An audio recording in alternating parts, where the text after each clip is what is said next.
ратници и съмишленици от партия Русофили за възраждане на Отечеството. Днес е 29 август.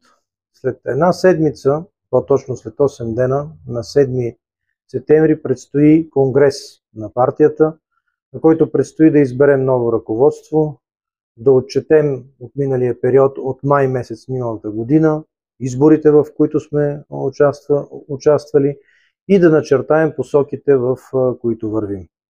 Паралелно обаче с голям интензитет от днес върват организационни мероприятия в партията за събиране на подписите, необходими за участие в изборите и структурирането на нашето участие. Поради тази причина се налага ръководството да предприеме определени действия, без да изчаква конгреса на 7 септември, тъй като до 11 септември ние трябва да сме внесли документите и да сме се регистрирали за участие в изборите.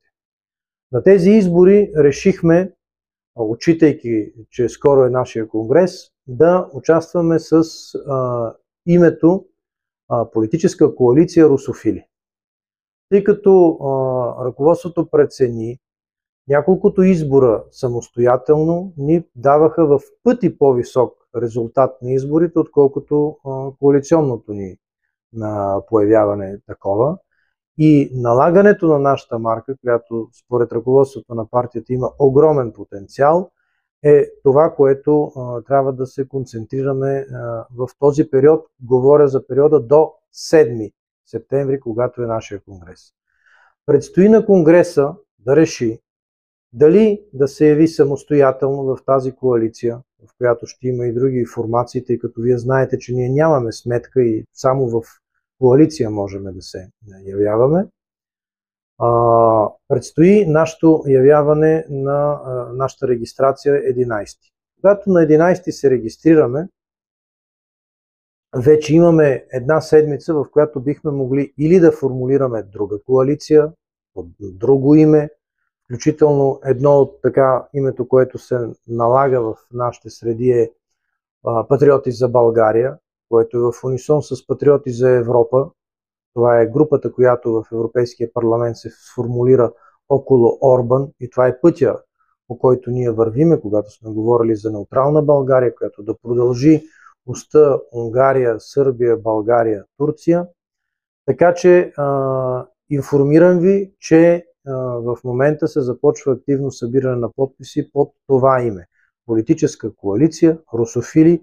Моля за вашата активност, моля да извадите палатките, да обиколите актива, да съберете необходимите подписи и с свежи сили да дойдете на конгреса, за да може на конгреса вече да се вземе окончателното решение, дали разрастваме коалицията и влизаме в по-широк коалиционен формат с друго име или ще участваме на изборите в този формат.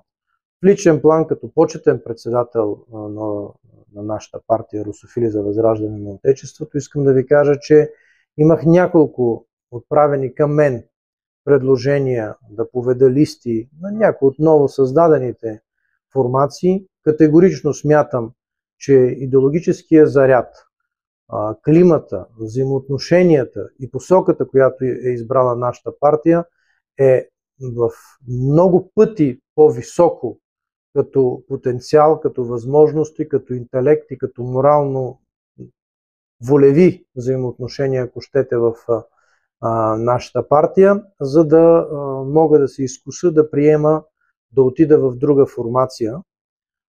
Така че конгресът ще е този, който ще вземе окончателното решение на къде вървиме и под каква форма, разширявайки коалицията или явявайки се с името Политическа коалиция Русофили. Благодаря ви.